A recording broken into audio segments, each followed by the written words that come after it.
Hello बच्चों, कैसे हैं आप? आज आप रचना के आधार पर वाक्य भेद को समझने के लिए तैयार हैं? तैयार हैं? Very good. तो आज आप रचना के आधार पर वाक्य भेद समझेंगे। सबसे पहले तो आपको पता ही है कि वाक्य किसे कहते हैं। वाक्य किसे कहते हैं? शब्दों के सार्थक समूह को वाक्य कहते हैं। और जब शब्दों का प्रयोग वाक्य में होता है तो वो क्या बन जाता है? पद बन जाता है। तो आज हम रचना के आधार पर वाक्य भेद समझेंगे। आपने कभी सोचा है कि जब हम बोलते हैं या लिखते हैं तो हर वाक्य की अपनी एक अलग ही बनावट होती है? होती है ना? कभी कोई वाक्य छोटा होता है, कभी कोई सीधा होता है, तो कभी ऐसा जिसमें एक से ज्यादा बातें एक साथ कही जाती हैं। और कई बार कुछ वाक्य इतने जटिल होते हैं कि उन्हें समझने के लिए ध्यान से विश्लेषण करना पड़ता है। तो आखिर इन वाक्यों की रचनाएं कैसी होती हैं कि कैसे हम समझें कि कौन सा वाक्य सरल है, कौन सा संयुक्त है और कौन सा मिश्रित है।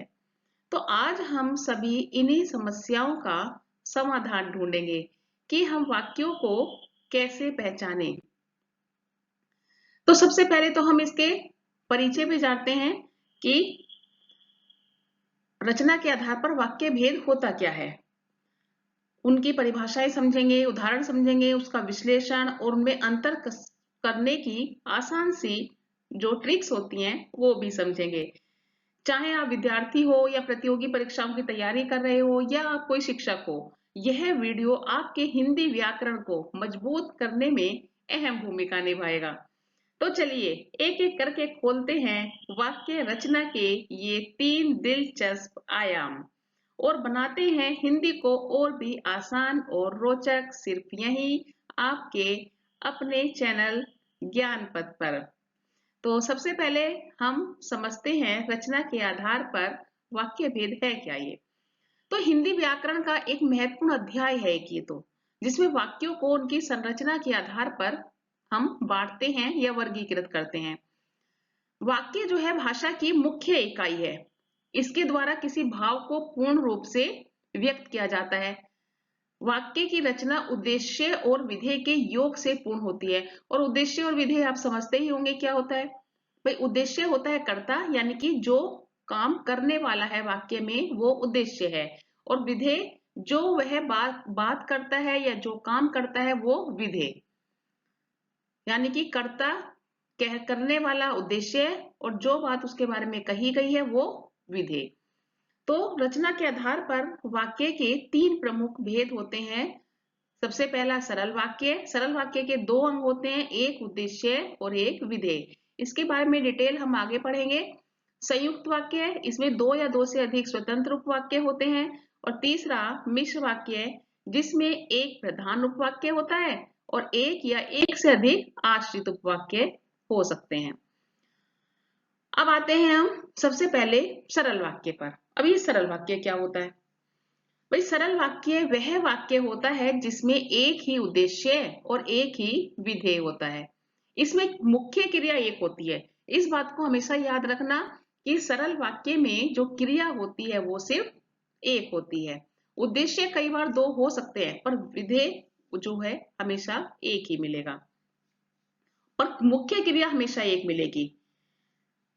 एक तो अब सरल वाक्य की विशेषताएं क्या होती हैं? एक तो जो भी बताया मैंने, एक उद्देश्य है और एक ही विधेय, एक मुख्य क्रिया, और तीसरा सरल और स्पष्ट अर्थ होता है, मतलब इसमें किसी भी तरह की जटिलता नहीं होती। और फिर लास्ट विशेषता है, इसमें कोई आश्रित उपवाक्य नहीं होता। ठीक है ना? जैसे उदाहरण है, राम खाना खाता है, बिजली चमकती है, मोहन पुस्तक पढ़ रहा है, सीता गाना गा रही है। तो ये सरल वाक्य के उदाहरण हो गए। अब आते हैं सरल वाक्य के अंग। अब सरल वाक्य के 2 अंग होते हैं, उद्देश्य और विधेय। उद्देश्य जैसा कि मैंने अभी बताया भी था कि जिसके विषय में कुछ कहा जाए, यानी कि कर्ता, वो उद्देश्य है। और विधेय क्या होता है? जो उद्देश्य जो कुछ करता है या उसके बारे में जो कहा जाता है वो विधेय है। ठीक है? तो उद्देश्य और विधेय। अब जैसे वाक्य से समझने की कोशिश करते हैं, कबूतर डाल पर बैठा है। इसमें उद्देश्य क्या है, विधेय क्या है, देखते हैं इसमें। अब इसमें उद्देश्य क्या है? कबूतर। और विधेय क्या है? डाल पर बैठा है, क्योंकि इस वाक्य में कर्ता कौन था? उद्देश्य, वो कबूतर, और बाकी का जो उसके बारे में बताया गया है वो विधेय हो गया। अगला वाक्य, मैं 2 दिन से बीमार हूं। अब इसमें उद्देश्य क्या है? मैं, और 2 दिन से बीमार हूं, ये हो गया विधेय। अब जो है, कई बार उद्देश्य और विधेय जब अलग करने के लिए आता है एग्जाम में, तो कई बार कंफ्यूज हो जाते हैं कि उद्देश्य के साथ में और भी कई पूरा पदबंध आ जाता है, तब पहचानना थोड़ा सा मुश्किल हो जाता है कि भाई उद्देश्य है क्या। अब जैसे इसमें अगर एक वाक्य दिया हुआ है, उद्देश्य का विस्तार कैसे होता है? काला सांप पेड़ के नीचे बैठा है। अब इसमें उद्देश्य क्या है? सांप। अब ये काला क्या है भाई? सोचने वाली बात है। पेड़ के नीचे बैठा है, ये विधेय हो गया। तो काला जो है वो उद्देश्य ही होगा। काला सांप पूरा उद्देश्य है, क्योंकि काला जो है वो सांप का विस्तार है, उद्देश्य का विस्तार है। तो ये क्या होगा? उद्देश्य ही होगा।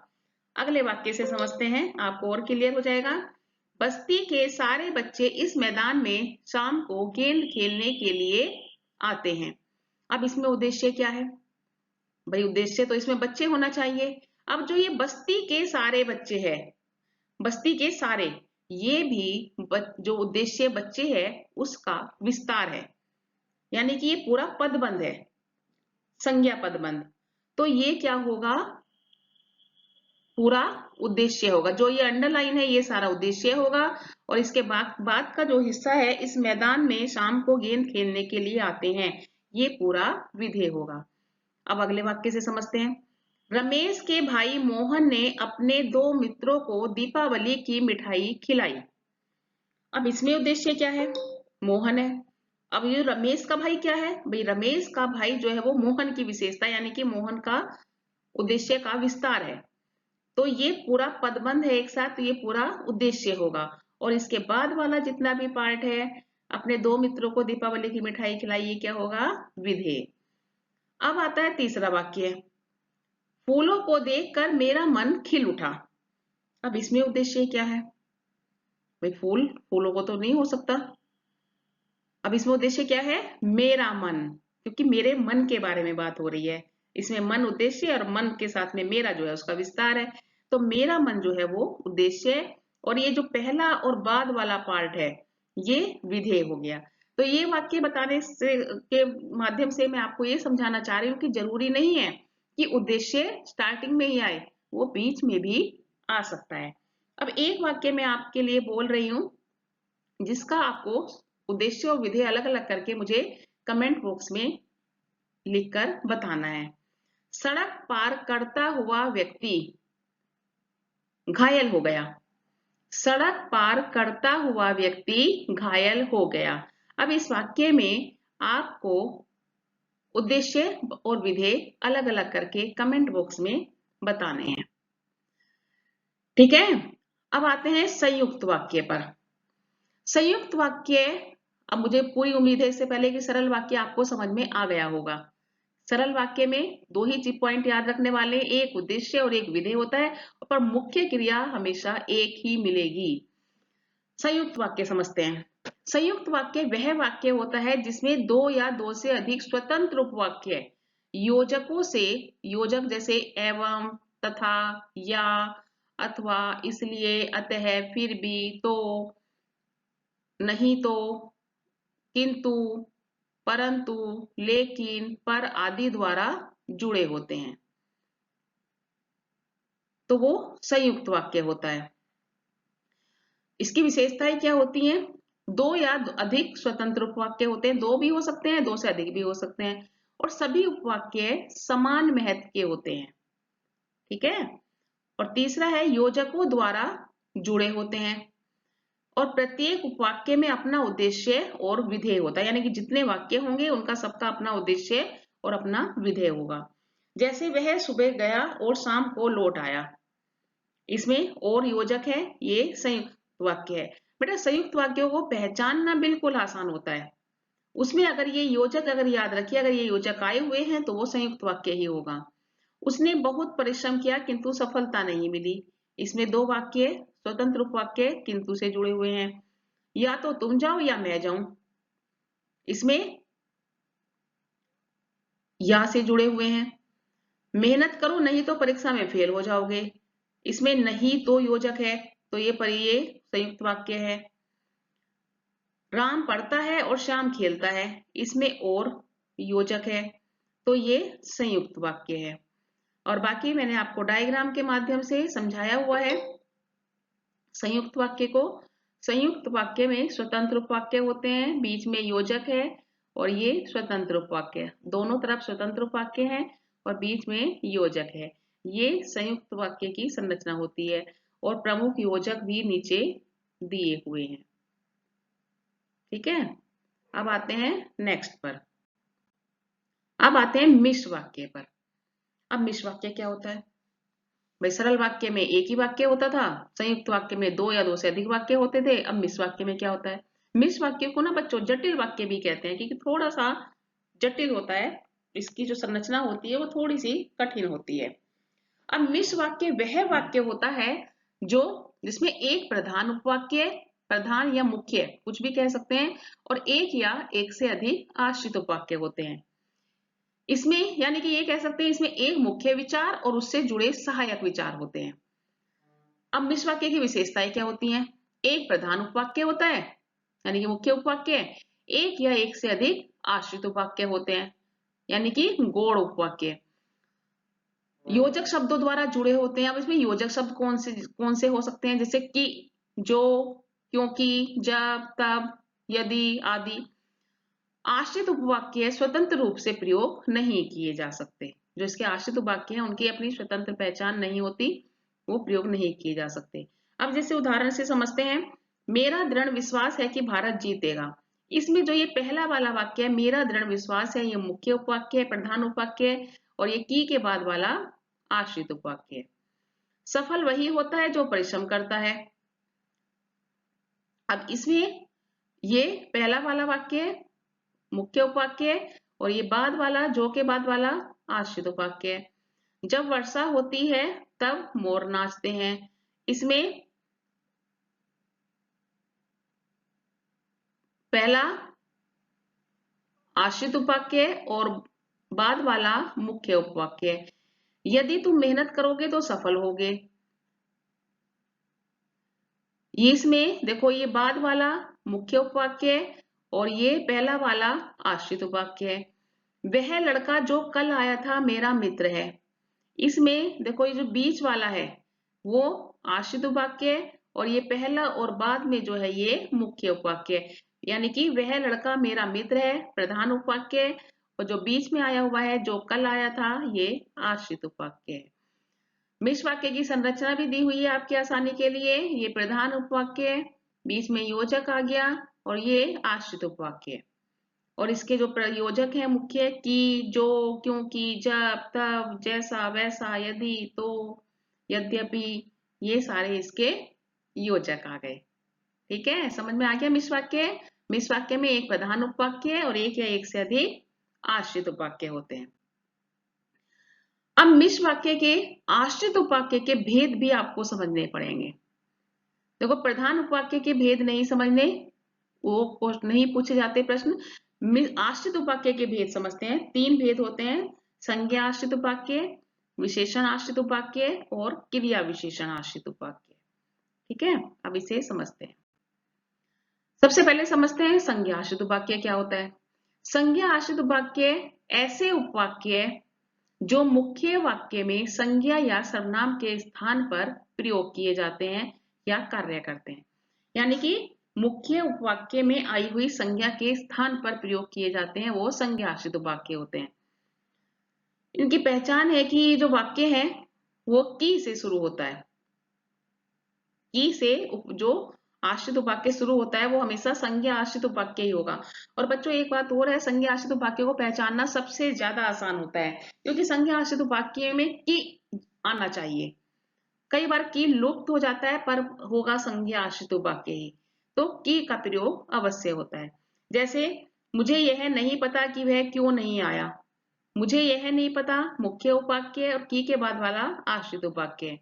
यह स्पष्ट है कि वह ईमानदार है। यह स्पष्ट है प्रधान उपवाक्य, वह ईमानदार है आश्रित उपवाक्य।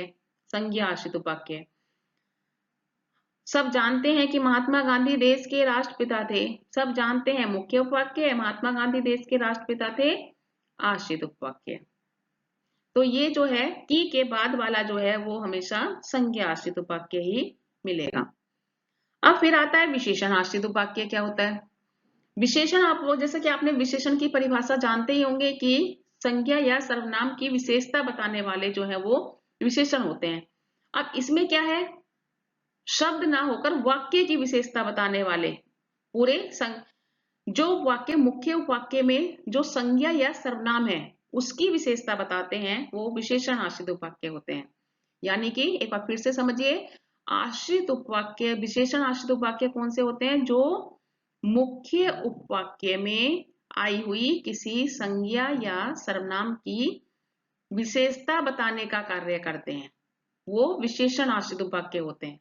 देखो विशेषण में एक शब्द होता है जो विशेषण होता है, आश्रित उपवाक्य में विशेषण आश्रित उपवाक्य पूरा वाक्य ही विशेषण की तरह कार्य करता है।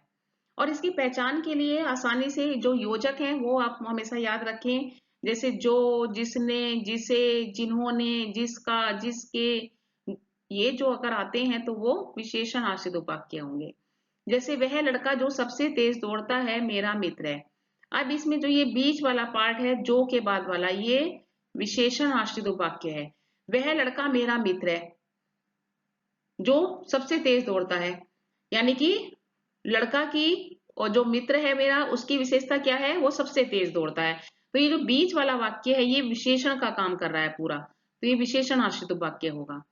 अगले वाक्य से समझते हैं, मैंने वह पुस्तक पढ़ी जो तुमने दी थी।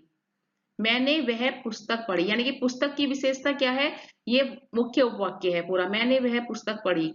अब इसमें जो शब्द आया हुआ है पुस्तक, इसकी विशेषता ये बाद वाला, जो के बाद वाला पार्ट बता रहा है। तो जो तुमने दी थी ये क्या हुआ? विशेषण आश्रित उपवाक्य। ठीक है। अब आते हैं तीसरे प्रकार पर। आपको योजक याद रखने हैं। आपको अगर योजक याद है तो आपको पहचानना बिल्कुल चुटकियों का काम है।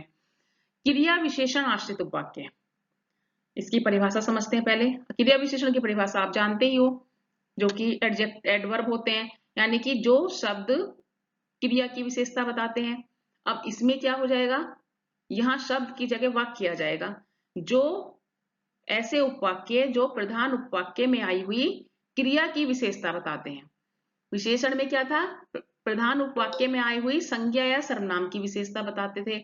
इसमें मुख्य उपवाक्य में आई हुई क्रिया की विशेषता बताने वाले वाक्य क्रिया विशेषण आश्रित उपवाक्य कहलाते हैं।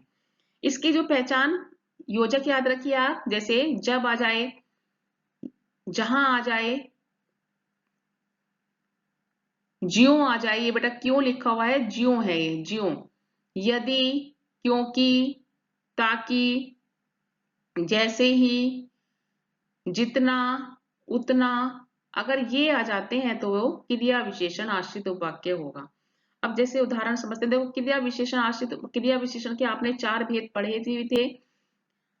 रीतिवाचक क्रिया विशेषण, परिमाणवाचक क्रिया विशेषण, कालवाचक क्रिया विशेषण और स्थानवाचक क्रिया विशेषण।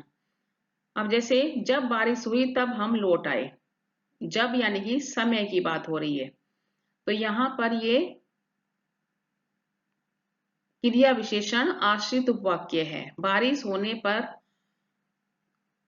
हम घर लौट आए, तो ये जो है आश्रित उपवाक्य है। वह पढ़ता है ताकि पास हो सके, वह पढ़ने के लिए, पास होने के लिए पढ़ता है।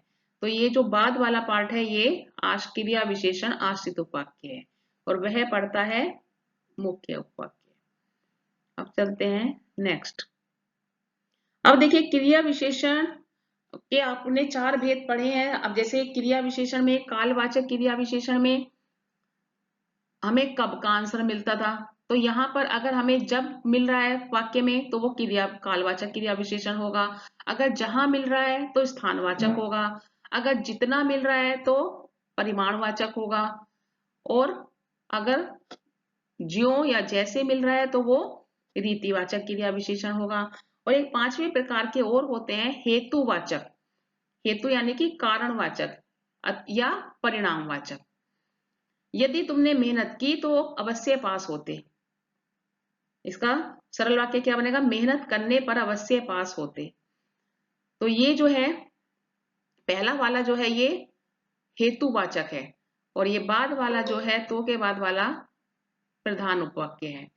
वह इसलिए यहाँ आ रहा है ताकि अपनी बेटी का विवाह कर सके। इसमें ये जो बाद वाला है ये आश्रित उपवाक्य है, और वे पहला वाला जो है प्रधान उपवाक्य, क्रिया विशेषण आश्रित उपवाक्य है। बेटा आपको इसके भेदों में नहीं जाना, बस आपको ये बताना है कि आश्रित उपवाक्य का कौन सा प्रकार है। क्रिया विशेषण आश्रित उपवाक्य सिर्फ इतना पहचानना है। कौन सा है, कालवाचक है, स्थानवाचक है या हेतुवाचक है, वो आपको नहीं बताना। ठीक है। इसके योजक आपको याद रखने हैं, यदि, ताकि, यद्यपि, चूंकि, क्योंकि। अगर क्योंकि और इसलिए एक साथ आता है तो वो मिश्र वाक्य होगा। अगर ये दोनों अलग अलग आते हैं तो संयुक्त वाक्य होगा। सिर्फ एक का प्रयोग होता है, क्योंकि का या इसलिए का, तो वो संयुक्त वाक्य होगा। अगर दोनों का प्रयोग एक ही वाक्य में हो रहा है तो ये होगा मिश्र वाक्य। ठीक है। अब इनका थोड़ा सा तुलनात्मक विश्लेषण कर लेते हैं। संज्ञा आश्रित वाक्य में ये संज्ञा के स्थान पर प्रयुक्त होते हैं। इसमें कि आता है, मुझे नहीं पता कि वह क्यों आया। की इसमें योजक के रूप में है। विशेषण आश्रित उपवाक्य में संज्ञा की विशेषता बताई जाती है जो मुख्य उपवाक्य में आई हुई है। इसके योजक जो, जिसे, जिसका, जिन्हें, जिनके, जिनको, जैसे वह लड़का जो सबसे तेज है। जो सबसे तेज है ये आश्रित उपवाक्य, विशेषण आश्रित उपवाक्य। क्रिया विशेषण में मुख्य उपवाक्य में आई हुई क्रिया की विशेषता बताई जाती है, और इसके योजक हैं जब, ताकि, क्योंकि, यद्यपि, चूंकि, ज्यों, जितना। ये क्रिया विशेषण आश्रित उपवाक्य के योजक है। अब इसका अभ्यास कार्य और एक बार थोड़ा सा कर लेते हैं तीनों तरह के वाक्य का।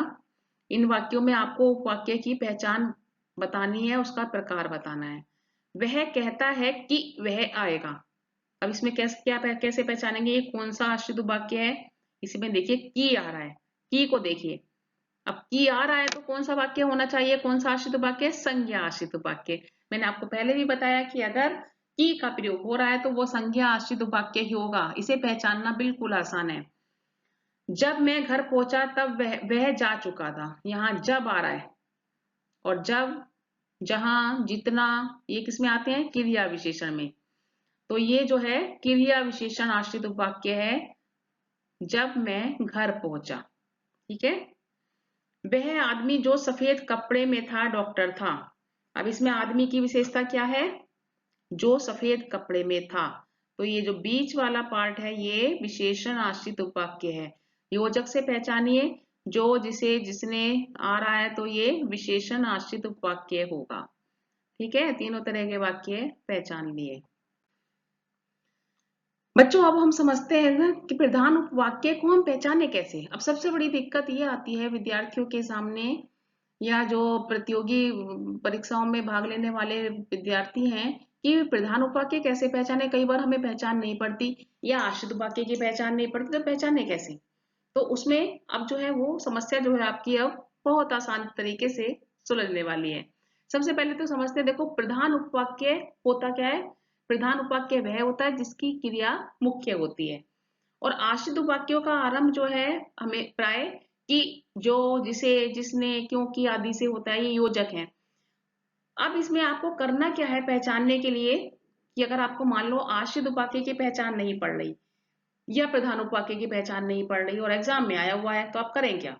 तो बिल्कुल आसान सी ट्रिक है, आप मिश्र वाक्य को एक सरल वाक्य में बदल दीजिए। अब जब सरल वाक्य में आप बदलोगे, दो वाक्यों को एक वाक्य में करोगे, तो जिस वाक्य की क्रिया उस वाक्य के अंत में बनी रह गई तो वो होगा प्रधान उपवाक्य, और जिस वाक्य की क्रिया समाप्त हो गई वो होगा आश्रित उपवाक्य। ठीक है। बस सरल वाक्य सही बनना चाहिए। अगर आपने सरल वाक्य सही फॉर्म में बनाया है और उसमें जिस वाक्य की क्रिया समाप्त हो गई वो होगा आश्रित उपवाक्य, और जिसकी उसमें रह गई वो होगा प्रधान उपवाक्य। प्रधान वाक्य है। अब जैसे एग्जाम्पल से समझते हैं, मोहन परिश्रम करता तो अवश्य सफल होता। अब इसमें हमें ये नहीं पता चल रहा कि इसमें कौन सा प्रधान है और कौन सा आश्रित वाक्य है, तो हम क्या करेंगे, अब इसका सरल वाक्य बनाते हैं। चलिए, मोहन परिश्रम करने पर अवश्य सफल होता। अब इसमें कौन सी क्रिया समाप्त हो गई, कौन सी रह गई, देखो आप, परिश्रम करता यानी कि कर्ता क्रिया खत्म हो गई, कर्ता की जगह क्या आ गया, करने पर। अब ये वाक्य के बीच में ही है। सफल होता रह गई है, अब इसमें एक ही क्रिया रह गई, सफल होता, होता मुख्य क्रिया, तो ये सरल वाक्य बन गया। तो ये अवश्य सफल होता, ये जो है प्रधान उपवाक्य है, और जो मोहन परिश्रम करता है वो हो गया आश्रित उपवाक्य। वेरी गुड, ठीक है। तो इस तरह से ये हमारा ये ट्रिक है पहचानने की, अगर आपको पहचान नहीं पड़ रही तो फिर से एक बार बता रही हूँ, जिस वाक्य की क्रिया रह गई वो है प्रधान उपवाक्य, और जिसकी क्रिया उसमें नहीं रही, समाप्त हो गई, वो होगा आश्रित उपवाक्य। ठीक है, अब चलो थोड़ा सा अभ्यास कर, चलिए एक बार फिर से इसमें थोड़ा सा अभ्यास कर लेते हैं। बालक रो रो कर चुप हो गया, कौन सा वाक्य है ये, सरल वाक्य है। इसमें आपको वाक्य भेद बताने हैं, सरल, संयुक्त या मिश्रित में से। आलसी होने के कारण वह विफल हुआ, इसमें भी एक ही मुख्य क्रिया है, तो ये भी सरल वाक्य ही होना चाहिए। राइट, बिल्कुल सही। ज्यों ही रात हुई आकाश में तारों का मेला लग गया, ज्यों ही आ गया, तो ये मिश्र वाक्य होगा। ज्यों ही किसका योजक है, मिश्र का। जैसे ही सूर्य निकला, जैसे ही आ गया, ये भी मिश्र वाक्य ही होना चाहिए। राइट, बिल्कुल सही। बूढ़ा लाठी उठाकर चल दिया, इसमें भी एक ही मुख्य क्रिया, ये भी तो सरल वाक्य होना चाहिए। सही कह रही हूँ, राइट। बच्चा दूध पीकर सो गया, इसमें भी एक ही क्रिया, सो गया, सरल वाक्य है। गोरा को देखकर महादेवी वर्मा ने उसे पालने का निश्चय किया, इसमें भी एक ही क्रिया है, तो ये कौन सा होगा, सरल वाक्य है। उसने बस्ता पटका और खेलने चला गया, इसमें तो दो वाक्य आ गए, बीच में और योजक भी आ गया। अब और योजक किसमें आता है, संयुक्त वाक्य में, तो संयुक्त वाक्य होगा। मेरे समझाने पर वह बात मान गई, एक ही क्रिया आ रही है, तो सरल वाक्य है। आप द्वार पर बैठे और उसकी प्रतीक्षा करें, इसमें तो दो वाक्य आ गए, दोनों ही स्वतंत्र हैं, तो संयुक्त वाक्य है। उसे फल खरीदने थे इसलिए वह बाजार गया, इसलिए योजक आ गया, दो स्वतंत्र उपवाक्य आ गए, तो कौन सा हुआ, संयुक्त वाक्य है। मैंने उसे पढ़ाकर नौकरी दिलवाई, इसमें एक ही मुख्य क्रिया है, दिलवाई, ये भी सरल वाक्य होगा। वह अस्वस्थ होने के कारण आ नहीं सका, इसमें भी एक ही क्रिया, सरल वाक्य है। मैं बाजार जाऊंगा तथा कपड़े खरीदूंगा, इसमें दो उपवाक्य आ गए स्वतंत्र, तो ये संयुक्त वाक्य है। नीचे गिरने के कारण प्याला टूट गया, ये कौन सा वाक्य है, ये मुझे नहीं पता, ये तो आपको कमेंट बॉक्स में लिखकर बताना पड़ेगा, ये कौन सा वाक्य है। ठीक है, और ये वाक्य जो भी है तो वो है तो क्यों है, इसका आंसर आप देंगे, ताकि मुझे पता चल जाए कि मैंने जो भी आपको बताया है वो आपको कितना समझ में आया है। ठीक है ना, और अगर आपको मेरा समझाया हुआ समझ में आ गया है तो भी कमेंट बॉक्स में लिखकर बताएं, ताकि मुझे भी लगे कि भाई मेरा पढ़ाया हुआ काफी सफल हो गया है।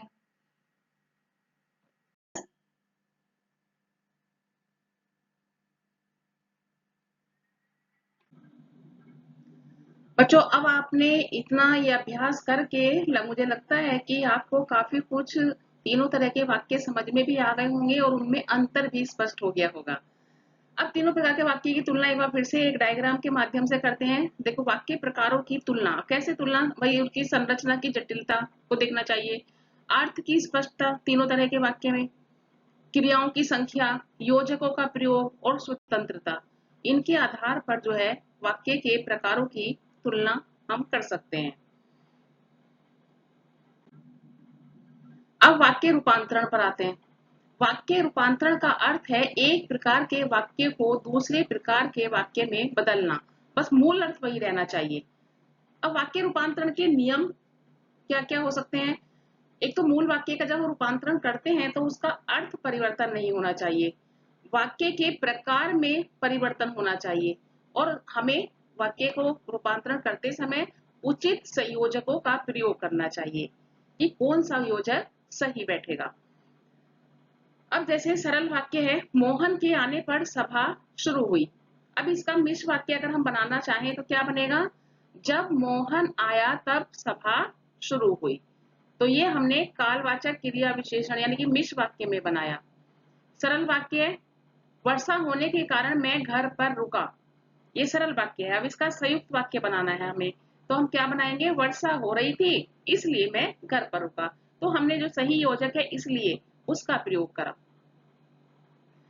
तो ये वाक्य रूपांतरण की प्रक्रिया को भी डायग्राम के माध्यम से समझाने का प्रयास किया है। और रूपांतरण के प्रमुख संयोजक कौन कौन से हैं ये भी देखिए। सरल से मिश्र में जब हम बनाते हैं तो हमें जो, जब, जहां, वहां, जितना, उतना, यदि, यद्यपि, चूंकि, क्योंकि और इसलिए ये योजक प्रयोग करने चाहिए। जब हम सरल से संयुक्त बनाते हैं तो हमें और, तथा, किंतु, परंतु, नहीं तो, या, इसलिए ये योजक प्रयोग करने चाहिए। अगर हम इससे सरल बनाते हैं तो हमें जो क्रिया है उसे एक क्रिया को हटाकर उसे सरल वाक्य में, एक क्रिया वाले वाक्य में बदलना पड़ता है। संयुक्त से अगर हम सरल बना रहे हैं तो भी हमें योजकों को हटाकर एक क्रिया के वाक्य में बदलना पड़ता है।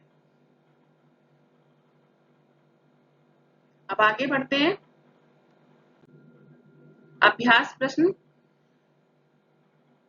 आप इनके प्रश्नों के उत्तर दीजिए तो आपको काफी कुछ इसका कॉन्सेप्ट क्लियर हो जाएगा। इन वाक्यों के प्रकार बताने हैं। अब जैसे वाक्य है, मैंने पुस्तक पढ़ी और उसका सारांश लिखा। अब ये जो है वाक्य कौन सा है? संयुक्त वाक्य है। दूसरा जो है, जो मेहनत करता है वह सफल होता है। इसमें जो योजक आ रहा है ये कौन सा होगा? मिश्र वाक्य। तीसरा वाक्य है, राम स्कूल गया। अब इसमें एक ही क्रिया है, एक ही उद्देश्य और एक ही विधेय, तो ये कौन सा होना चाहिए? सरल वाक्य।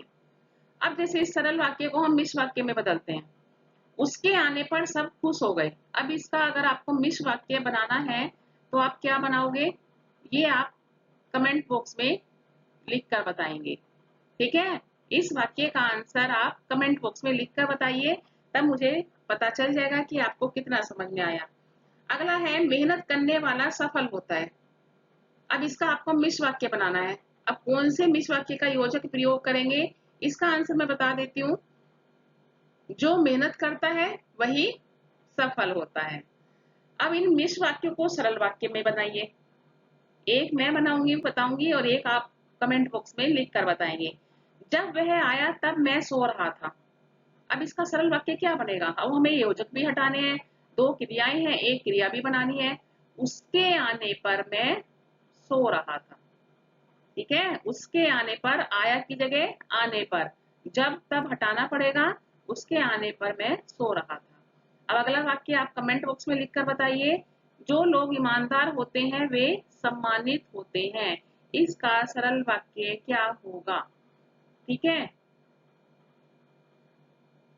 और वाक्य रूपांतरण करते समय इस बात का हमेशा ध्यान रखना चाहिए कि उसका मूल अर्थ नहीं बदलना चाहिए। ठीक है, अब आते हैं रचना के आधार पर वाक्य भेद। फिर से एक बार इसका सार पढ़ते हैं। हिंदी व्याकरण में रचना के आधार पर वाक्य के तीन भेद होते हैं। सरल वाक्य, सरल वाक्य में एक उद्देश्य एक विधेय। संयुक्त वाक्य, संयुक्त वाक्य में दो या अधिक स्वतंत्र उपवाक्य है। मिश्र वाक्य में एक प्रधान या मुख्य उपवाक्य और दूसरा आश्रित उपवाक्य।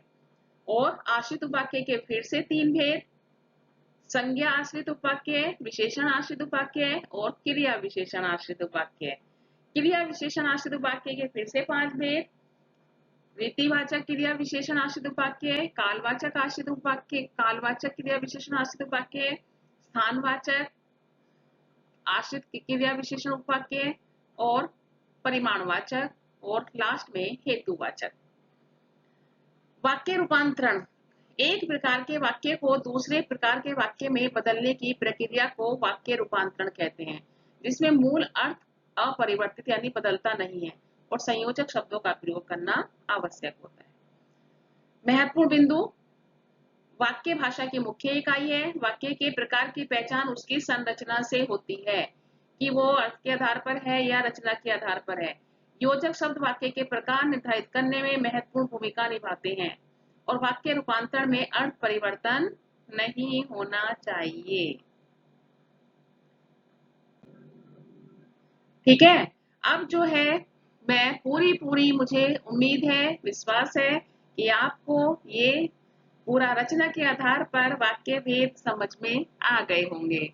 और अगर अभी भी आपकी कोई समस्या है तो आप मुझसे कमेंट बॉक्स में लिख कर पूछ सकते हैं, या किसी वाक्य को चेंज रूपांतरण करने में या पहचानने में आपको कठिनाई हो रही है तो आप कमेंट बॉक्स में लिखकर मुझसे पूछ सकते हैं। आपकी समस्याओं को सुलझाने में मुझे बहुत खुशी होगी। मुझे लगेगा कि मैं अपने विद्यार्थियों की कुछ तो समस्या सॉल्व कर पाई। धन्यवाद, सुप्रभात, नमस्कार, सत श्री अकाल, जय श्री राम।